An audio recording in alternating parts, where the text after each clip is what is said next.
senior associate of a Grant Associate. He studied landscape architecture at Manchester Metropolitan University.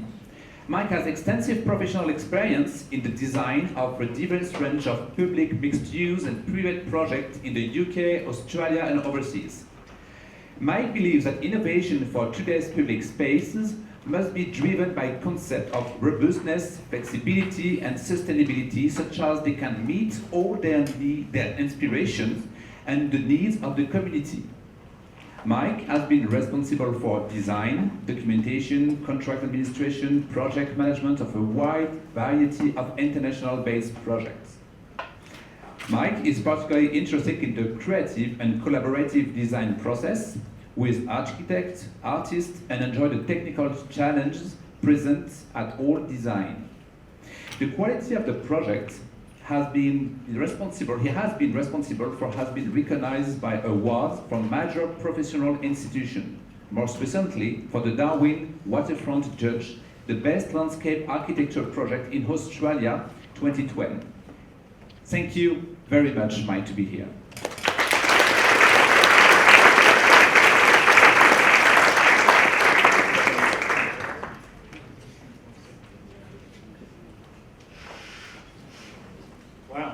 So many people, and not enough chairs by the looks of it either.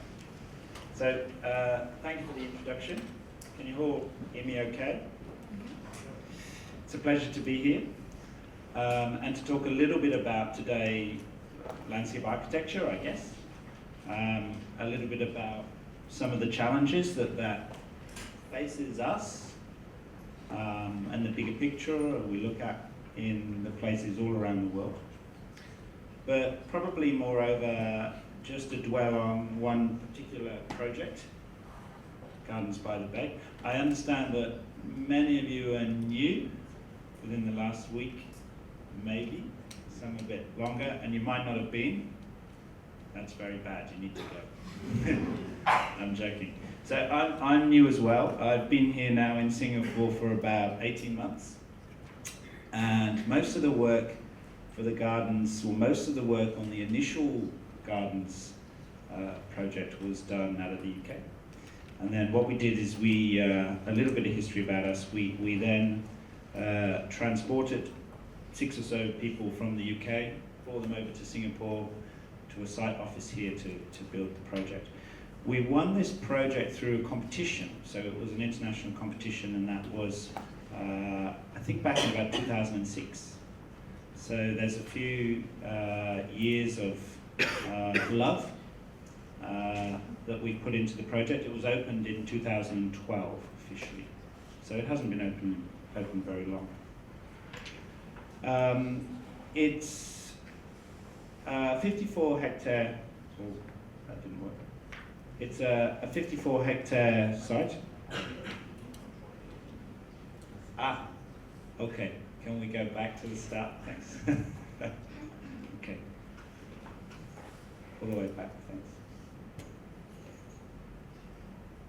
So it's a 54 hectare, thank you. It's a 54 hectare space on reclaimed land and consists mainly of a collection of quite dramatic conservatories. So it's a blend of architecture and landscape architecture.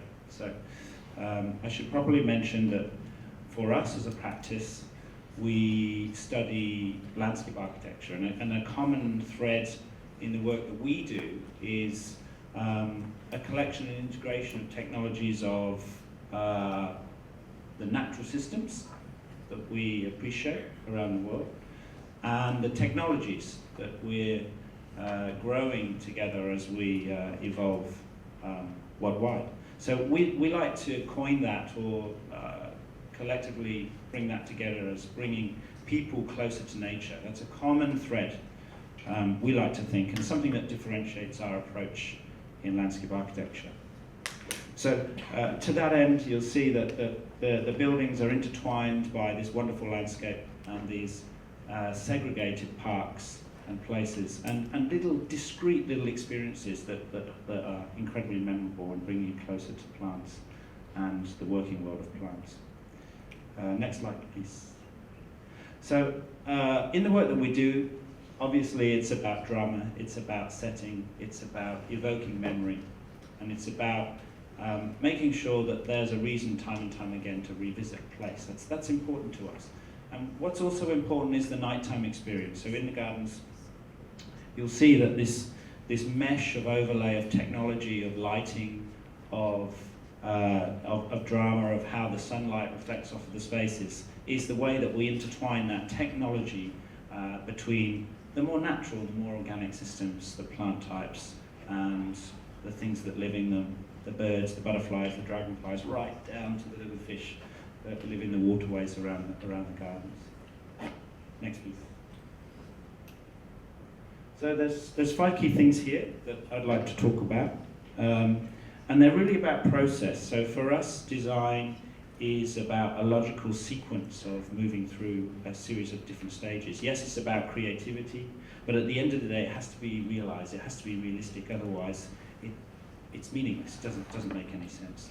And it has to bring you down to the grassroots of us, of the users, of the people. So it has to mean something.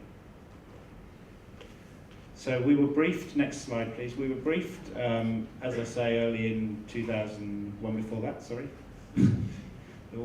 in 2006, and we were asked to do a number of quite big, quite demanding things. We were asked to create Singapore's premier garden.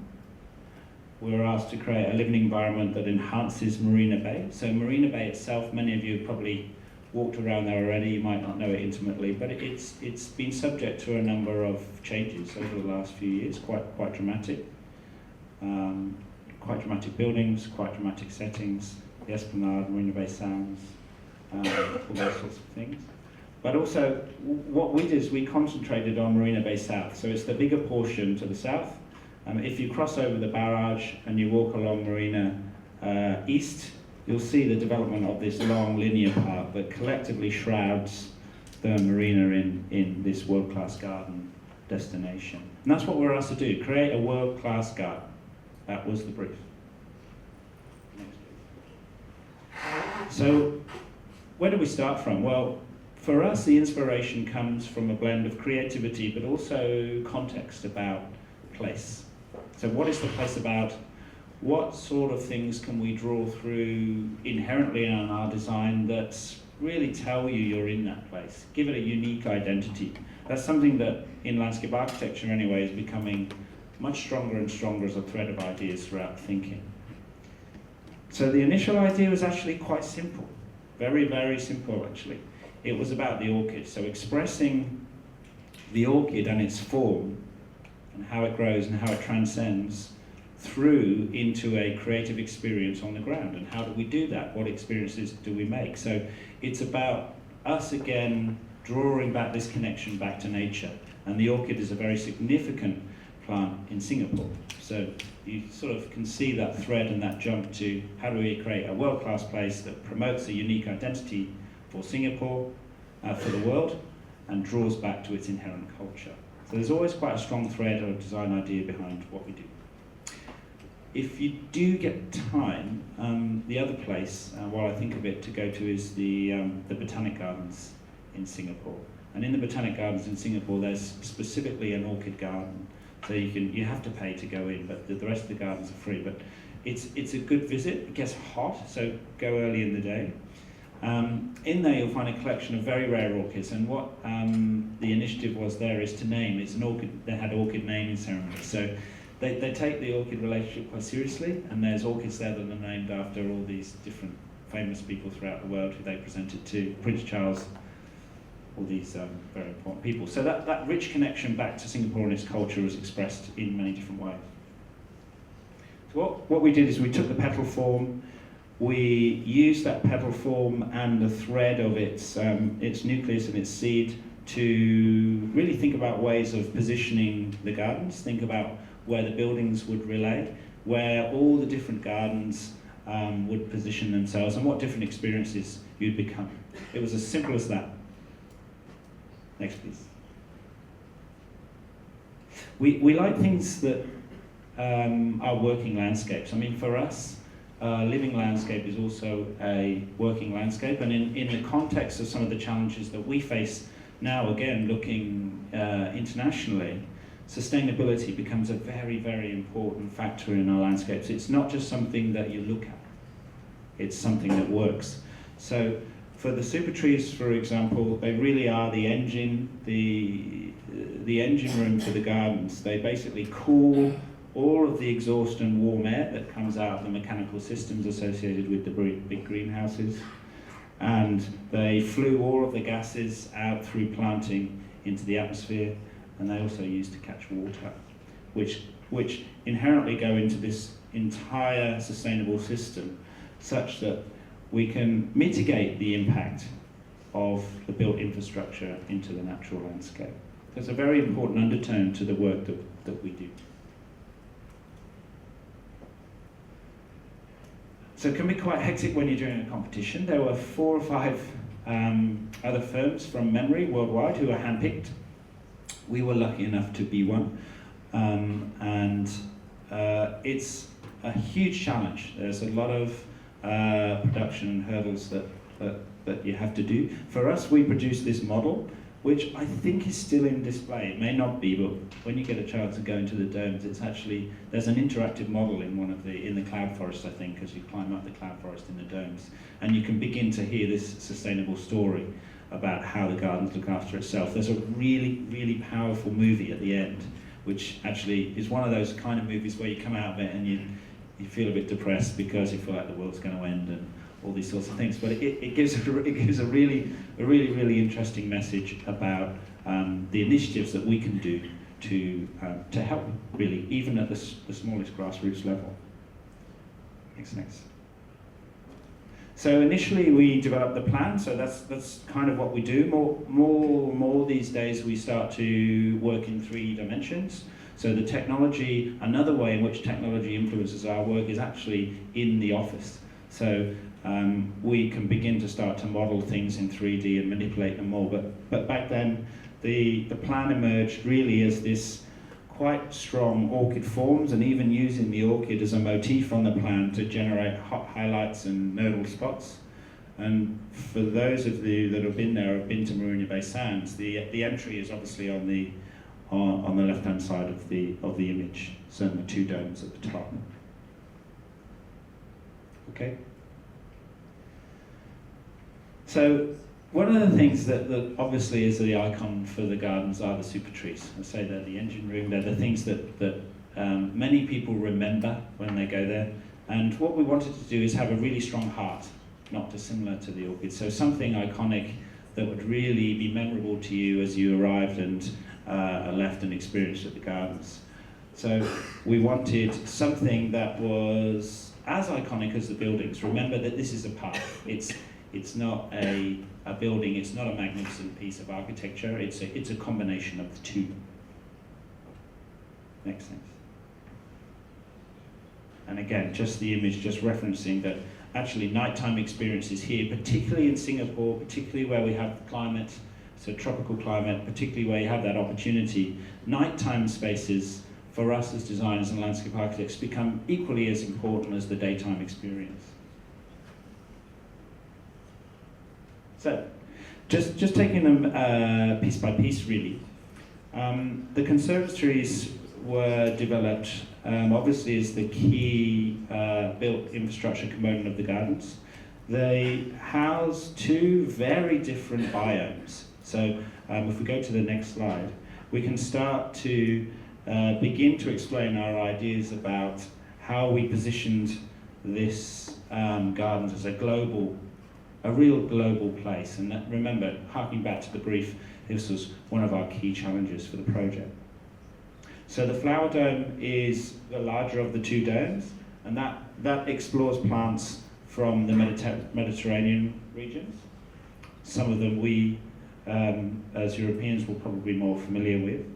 And then the cloud forest we conceived as a big conservatory that held the more tropical plants that might be more representative of Singapore and the Southeast Asia region. A few stats, I can't quite remember them, but the one that I that I do remember the most is the plantable area. I mean, these are huge, huge domes in the context of any of the domes that you find across the world. So 6,000 meters squared of plantable area in the cloud forest, and 4,750 in the flower dome. And you can just see that the humidity is the key difference here. So the temperature is clearly much of a muchness. But really, what we played with in the domes, and what was a challenge from a sustainable perspective, was how humid you made these environments was key to how successful the planting was. Please. So we used an idea of transcending landscapes. So the other idea that we want to explore was actually landscapes that transcended levels. So in the experience of the cloud forest, we wanted to create this really dramatic tropical montane experience where landscapes were vertical. They weren't just horizontal. That's the key difference in characters between the two domes. We wanted to create a real strong sequence of experiences. So when you enter into these places, it was about exposure to the things that probably, arguably, could be the strongest components that build to create a landscape. Exposure to sky, exposure, long, distant views to sweeping landscapes, the use of colours to make sure that you highlight and interact certain experiences along the way. And what we just explored was a series of indicative sections about, with those larger scale, those macro scale ideas, I guess, what we need to do is bring it back down to a human scale as well to enhance the experience. So as you move around the domes as well, it's a lot about the detail. It's a lot about what you see at your foot or what the detail of the seat might be. So some of the first renders that we did very early on about the flower dome, bringing through those experiences, vast long seas of planting, lots of planting in the distance, and a very, very strong accentuation of height and scale, I think, is one of the things we wanted to play with. Keep going, thanks. So, with all those creative aspirations, what we really struggled with, or we shouldn't say struggled, but we were challenged with a technical aspiration of how do we do this? How do we build this? We've got quite a big vision. How do we actually, in the challenges of budget, cost, timing, availability of plants, how do we begin to put these things together? How does the reality of it work, I guess? So some of the challenges that we faced were craning in these large trees. Availability of the trees was a huge factor, and also timing and acclimatization of trees, because there was a huge series of plant searches where there'd be a collection of individuals from national parks in Singapore that would go worldwide and select all these wonderful, amazing different types of plants. But once you've got them, you have to make sure that they're going to grow, obviously. So acclimatization is key.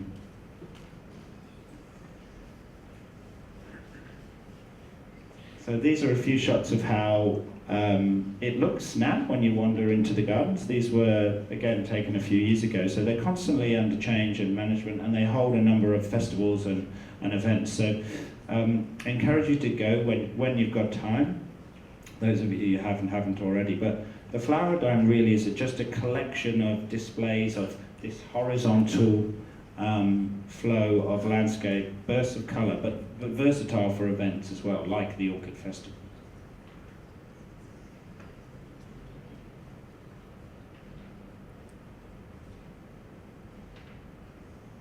Okay, so we get onto the cloud forest. I mean, not dissimilar to the Flower Dome, the cloud forest really is about an exploration of different levels of planting. So it's about colour, and it's about looking towards Southeast Asia as a region, really.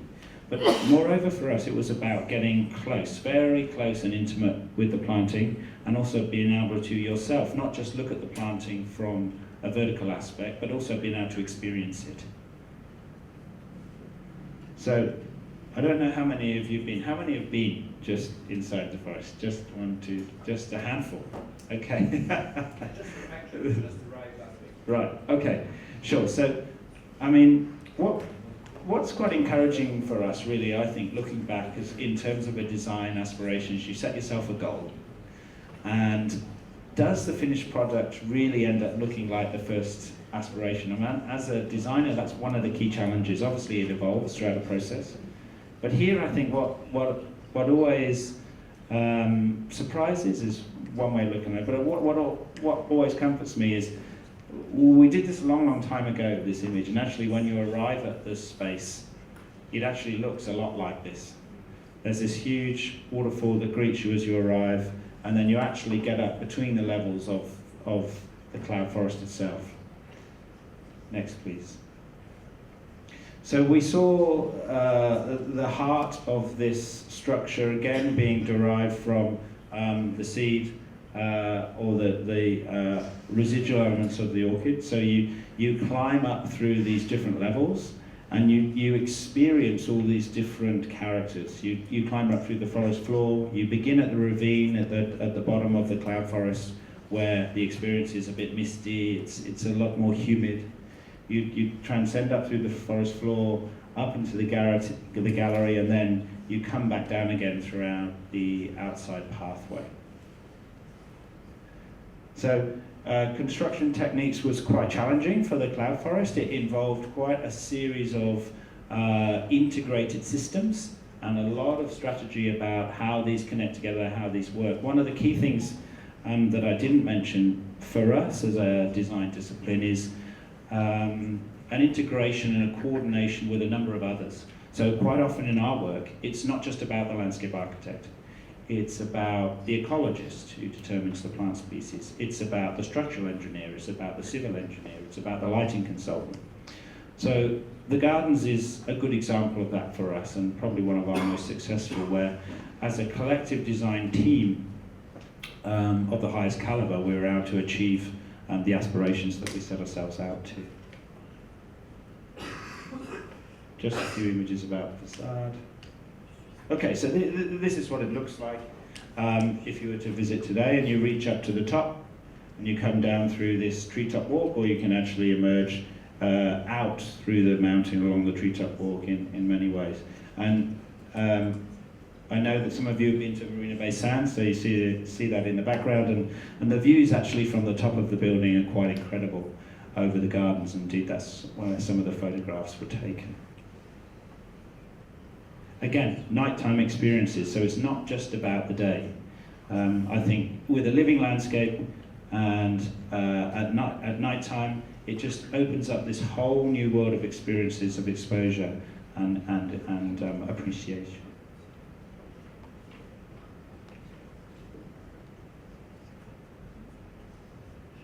I think these photos, for me, again, having not seen them for a while, but it still evokes this notion for us about how we interact with our landscape these days, how our parks evolving at a bigger picture, quite strategically.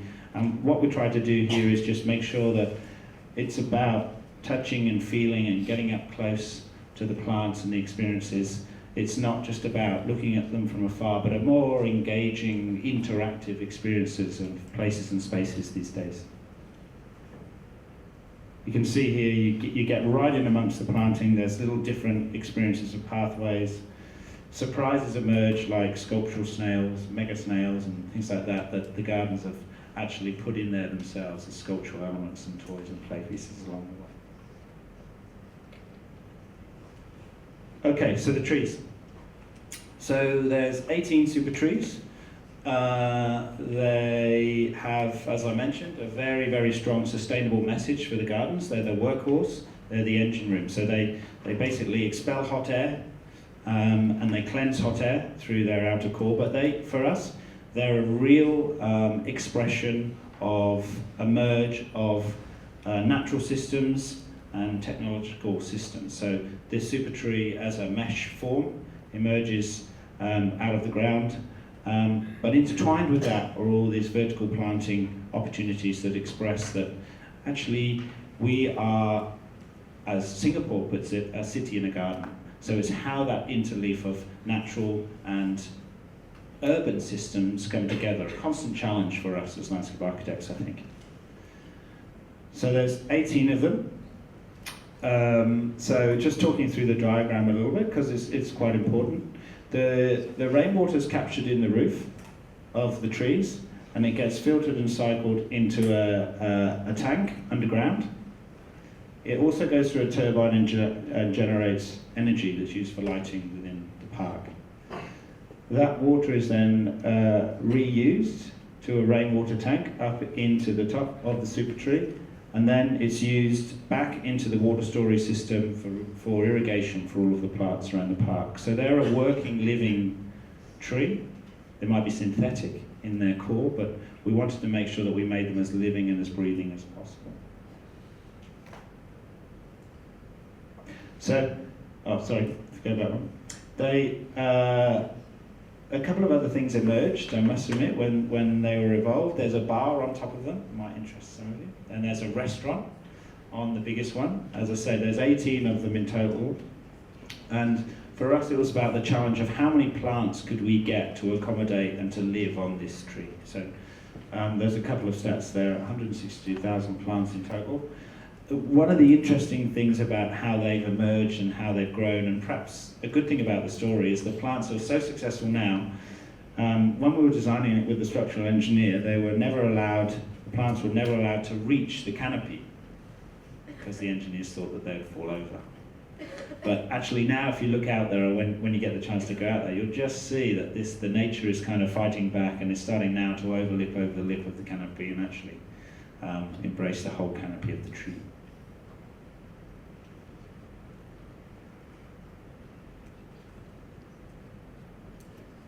Yeah, so this is fantastic aerial walkway. Again, unfortunately, it's a paid experience, but I'd encourage you to do it if you can. There's a small lift in the super tree you can see in the middle, and you can then wander out on this aerial walkway that gives you just another perspective of the gardens and actually a sense of the amount of green volume and planting that we've actually managed to try and inject into this space. So it's very good for those of you that aren't afraid of heights or anything like that. I think it's about 30 meters up. But it's a really good short walk experience and good photo op.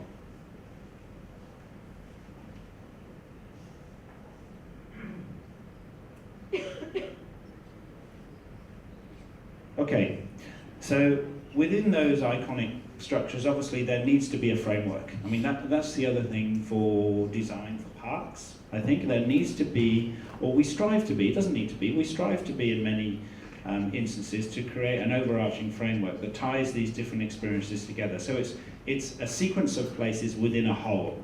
That's, I guess, from a design aspiration, that's how we like to see it.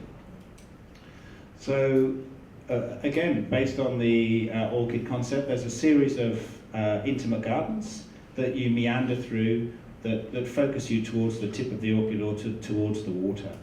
So I just thought we'd just talk about those very briefly. We can flick through that one. So one of the key things, permeability and water management, was a challenge to us. So within that sustainable story, water becoming an ever richer resource for us, an ever bigger challenge to some of our sustainable messages. What we try to do is create an integrated water system where all the water that's captured within the gardens is then filtered back through a series of polishing ponds and reed beds into the main lake. And then this water is then reused and recycled, much like it does in the super trees, to encourage and plant growth for all the planting. So I talked about the framework a little bit, but within that there's 3 key themes for the planting. And again, drawing back to our principle about how we connect plants and people. The band towards the west was the plants and people, the red band. So this basically dealt with opportunities for how we could express plants that we use in our everyday lives, and how can we really use plants to explore the challenges that we face with urban growth.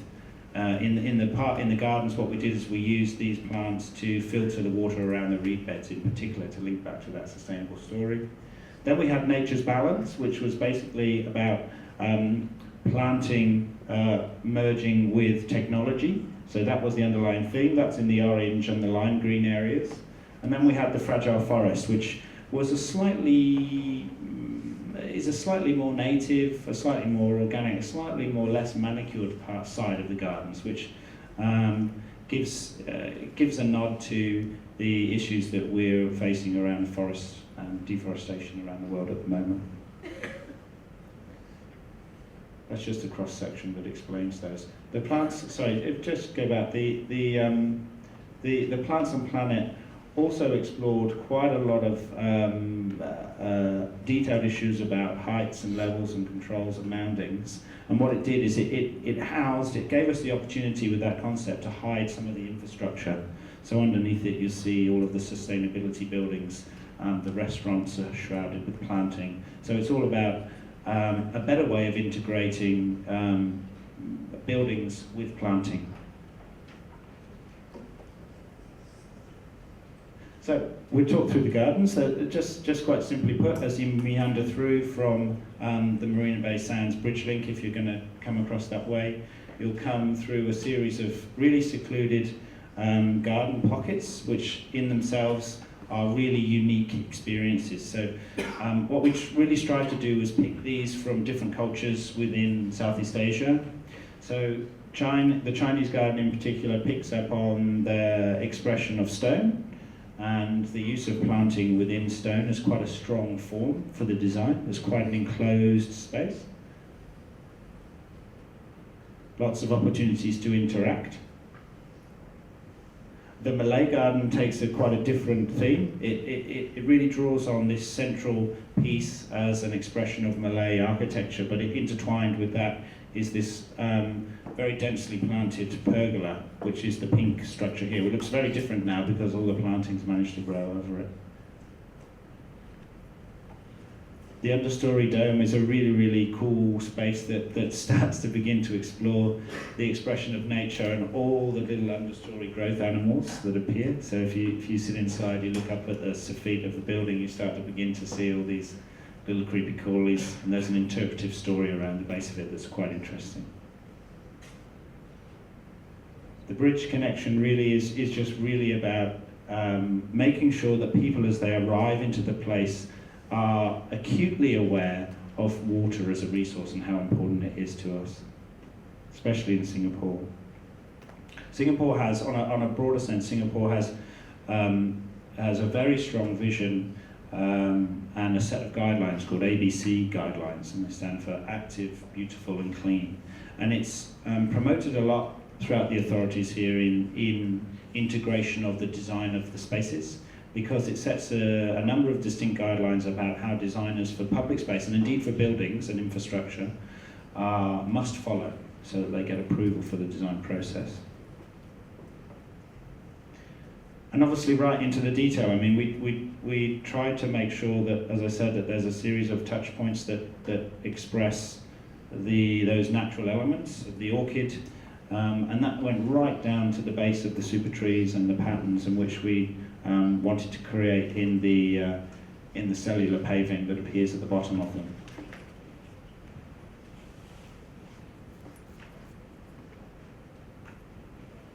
There's a garden called the Web of Life, and I think it's probably one of the most fun for me. It's one of my most favourite because it expresses a story about the intricate web of life worldwide, and that we created these quite dramatic topiary structures that express 3 or 4 key animals that are responsible for key parts in that intricate web. So I won't spoil it, but when you go there, it's quite an interesting journey to go around and look at these huge big topiary animals. There's a big dragonfly, I think there's a big ant, and this is a big pangolin.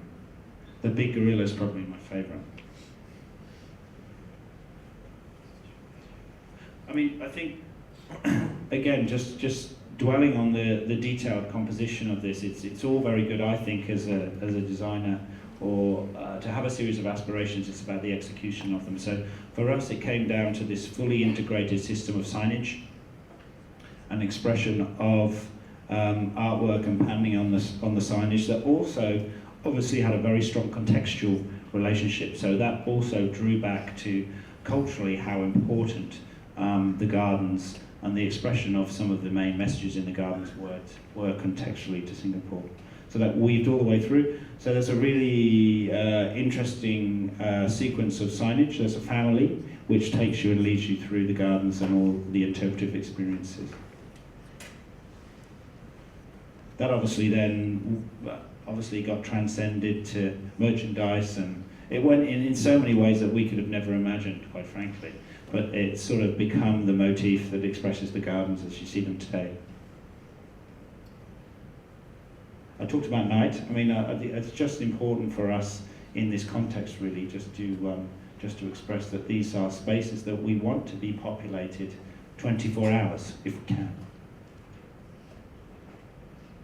For the super trees, with regard to the nighttime experience, I think it's about 9 o'clock. So, I mean, I'd encourage you to go there at night, obviously. At about 9 o'clock, I think, I may be wrong, I'll have to check now, there's a sound and light show. So the super trees obviously respond to the sounds and the lights.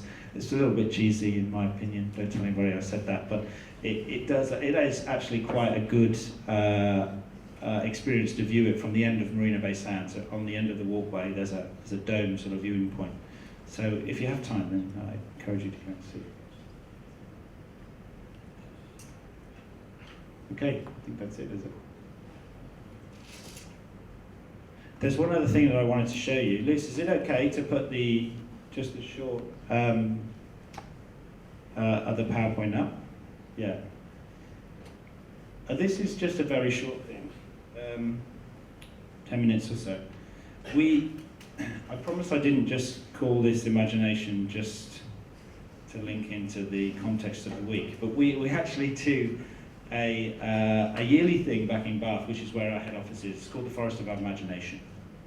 And for us, it's an opportunity to express ideas how to enliven cities. So it's a temporary installation, and it's a collaborative effort between a number of professionals. So we have artists, we have active community members in Bath, and an architect who we normally work with, who's based in Bath too, Field and Clay Bradley.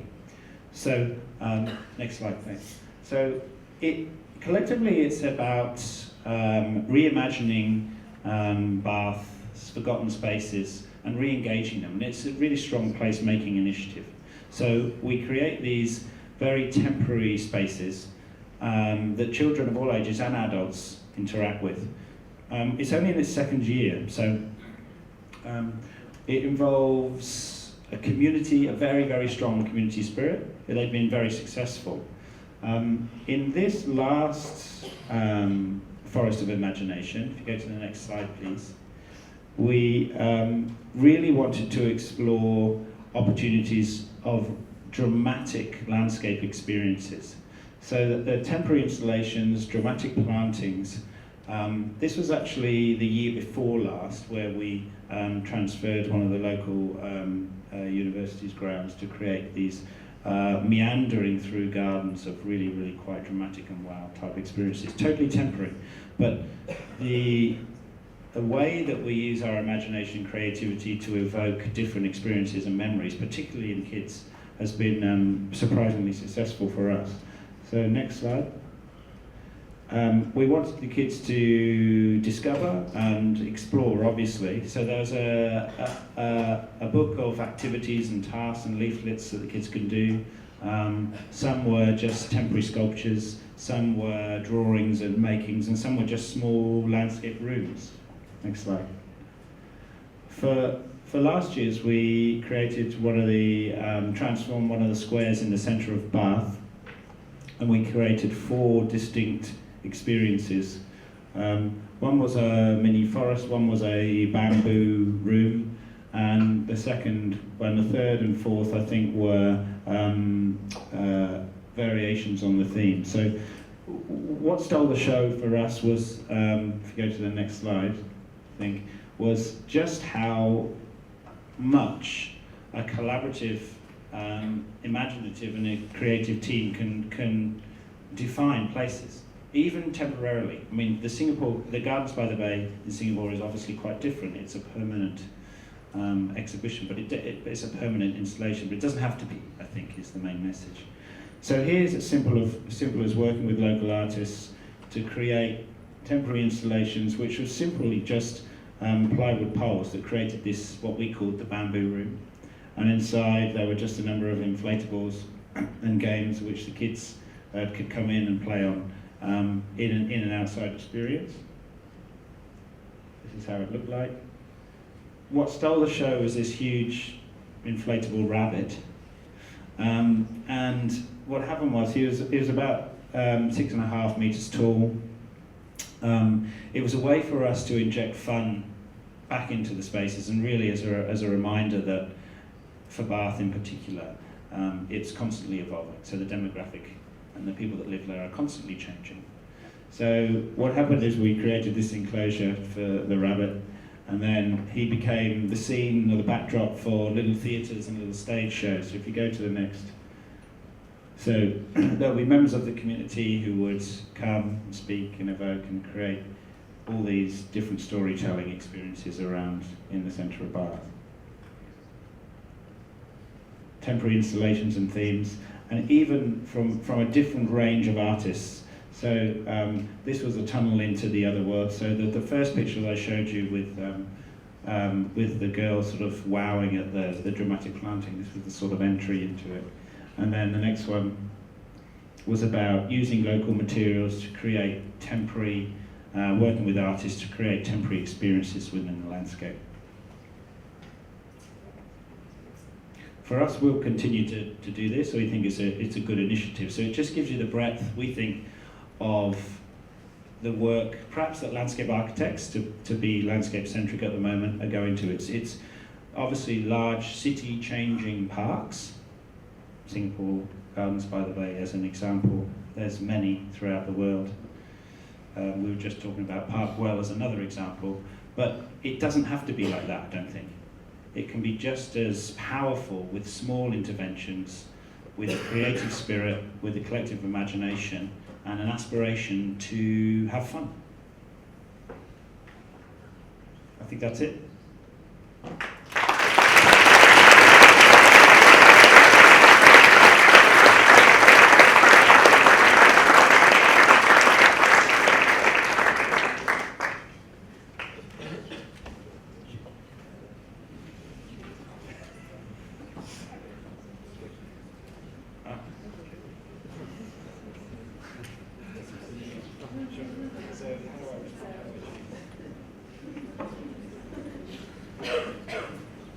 Okay, so I'll just answer them as they come, I guess. The first one's an interesting one. I don't exactly know the number, but because it was so subject to a lot of variation, a lot of change, but the number that is touted around, that you'll hear, will collectively for the whole gardens, including the buildings, was Singapore 1.2 billion. Sounds like a big number, but it's a big site. So that includes all the domes, all the planting, everything that you see, all the structure, and bearing in mind that it was just a flat piece of land. So, I mean, I think it's interesting because for me, what that says is that Singapore are committed. They're committed to a vision of building a city in the garden. They're committed to building something that's iconic, that was worldwide, that contributed to the existing park infrastructure that they have. And that's a commitment that I think goes through a number of their aspirations and all of their projects, regardless of the scale. Okay. Oh. Lots of red wine was the next one. I think, well, creatively, the creative process comes, I think, from, for us, normally it starts off with a lot of sketching, just a lot of free-form sketching, throwing ideas, testing different ways, testing different aspirations. But ultimately, it comes down to searching for something to pin that idea on, something that's really strong contextually, that you can build a story and a process. And for us, it was that idea of the orchid. It doesn't have to be difficult, or so often it's as simple as the better. But it's based on a mixture, I think, of creativity, but intelligent, responsive ideas that you can relate back to a series of principles. I think is always the starting point for us for creative ideas.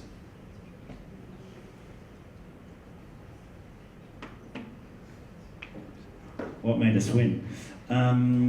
That's a good question. I think, well, I'm not sure. I mean, we went through a process of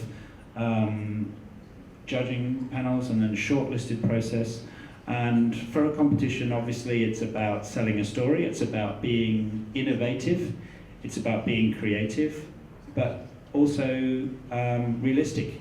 As I say, it's about managing to craft a story that you can convince the jurors and the owners, ultimate owners of the asset, that it's going to hit all the elements of their brief.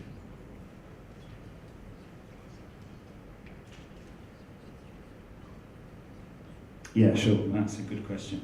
So, working multidisciplinary often has its challenges. I think that what needs to happen is it often is the most successful when it's derived from very strong relationships. So in a consultancy world, which has a degree of commercial reality about it, it's about who you know, and it's about knowing that you've got aspirational matches. So it's no point, for example, for me reaching out to an engineer who I know whose mission statement and whose values don't match mine, because we'll never make beautiful projects. So that's one of the challenges. You have to make sure that the visions are aligned. However, one of the strong benefits are that you get lots of different creative responses from lots of different angles, and putting that into the mix for us is essential in terms of creating a project which responds to many of the different issues that are facing us within the world at the moment. So for us it's a must. It does have its challenges, but for us it's a must.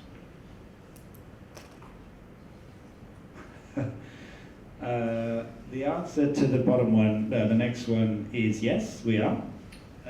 So for us at the moment, the projects that we're doing are incredibly exciting. They're across a number of countries. We're working in Australia, we're working in Vietnam, we're working in Malaysia, we're working in China, we're working in India. So it is a very international approach for us. In Singapore, we've just finished the refurbishment of the Capitol Theatre on Southbridge Road. I think it's Southbridge Road or Newbridge Road. And you'll recognise that because it's right by St Bartholomew's Church. It's a little white church in the middle of the city. But basically it's in total contrast to the gardens. It's a small, compact space with quite an important paved plaza and an interactive water fountain. We're doing another development in Robinson Road in Singapore, which is a high-rise commercial building. And excitingly, we just started on a project which is called 9 Parks. There's 9 parks which we're developing throughout Singapore in collaboration with NParks, National Parks Board of Singapore. So it's exciting.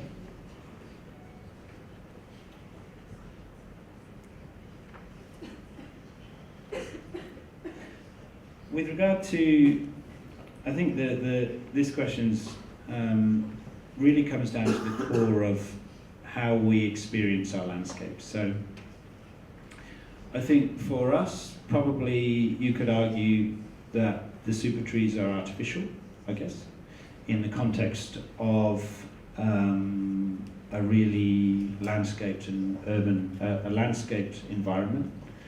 But for us, it was about that merger of urban and landscape. And we felt that without something as strong, artificial as that, then it was difficult to be able to get this mesh of the two. So what we tried to do is develop technologies that seamlessly join the two together. I mean, I think we as landscape architects can't ever create a natural system. You just can't. So to some degree, the landscapes that we create are all artificial. And I think probably the way in which you respond to the level of that is probably the unique thing that differs between project to project. In terms of projects that aren't artificial, what we get involved with is master plans for management. So there's a large park in Malaysia, as an example, called Endau Rompin. We've just finished a document that basically is just a strategy. It's not really a design to it. It's just a strategy for how we'll manage that forest and that amazing wildlife reserve for future generations to come. So at one end, Gardens by the Bay has a particular style. On the other end, we're involved with projects that don't do that at all. It's much more of a lighter touch.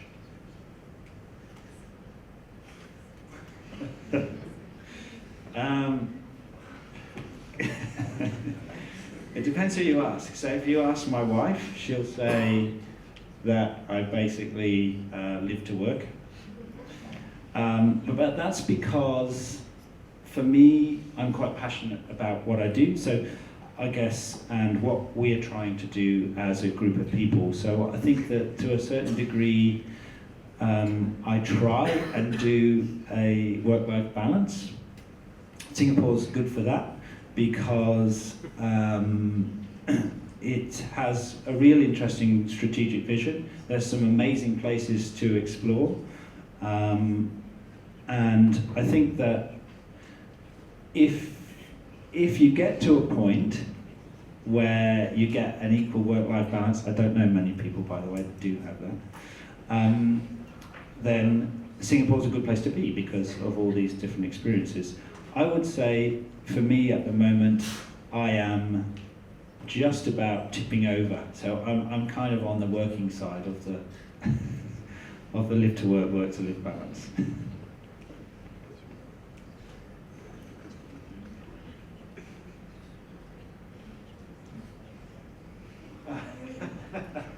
Okay, yes, okay, so I don't know now, but back when the garden started, the NParks team, as I understand it, had garden staff in excess of about 2 per hectare, so that's 100 or so people on the workforce. They're not all working at the same time, obviously, there's shifts, but I guess the underlying answer to this is, in landscapes of any nature, really, the total natural system need looking after.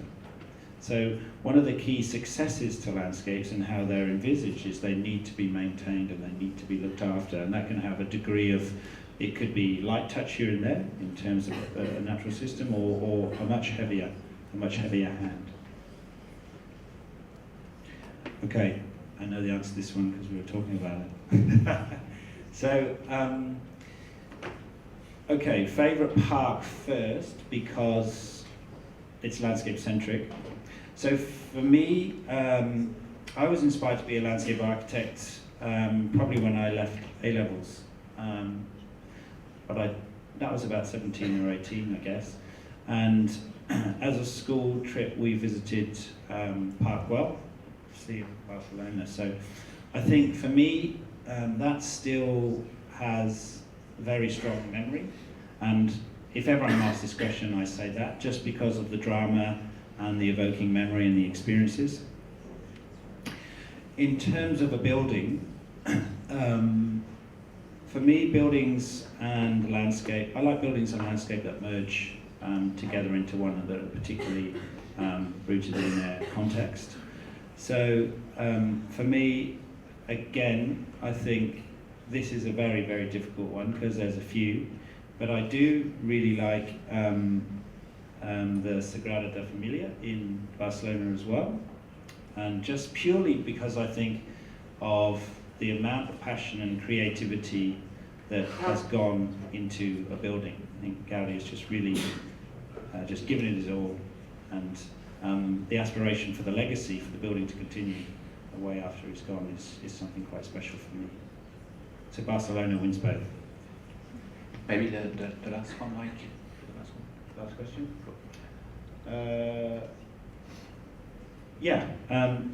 Sensory, evoking all of the senses for us in a garden experience is incredibly important. Smell is obviously one of those.